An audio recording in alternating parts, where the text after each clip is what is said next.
Si n'haguéssim de dir tres, que hem tingut impacte, una clarament el Gatopardo, que jo crec que impacta molt sobre la literatura, sobretot mallorquina. Una altra per mi, però aquesta és una personal, també vaig conèixer Bassani, el vaig poder entrevistar, el Jerez Finzi-Contini i la novel·la de Ferrara, i jo crec que ha tingut una gran influència conceptual Calvino. Italo Calvino i la seva concepció més fresca, més juganera de la literatura ha generat escola a Catalunya, una escola en la que jo m'hi sento una mica més allunyat, però que ha tingut un gran pes aquí.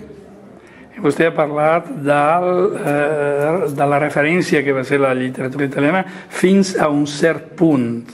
Quin punt? Jo crec que hi ha un moment en què el conjunt de la cultura italiana perd capacitat d'influència a Catalunya.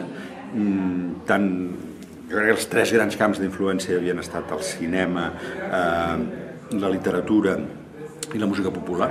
En tots tres terrenys perd força industrial, per tant capacitat de difusió, però també tinc la sensació que la cultura italiana hi ha un moment que espero que superi, que té un cert desinflament i que la seva capacitat en un llarg dopoguerra de barrejar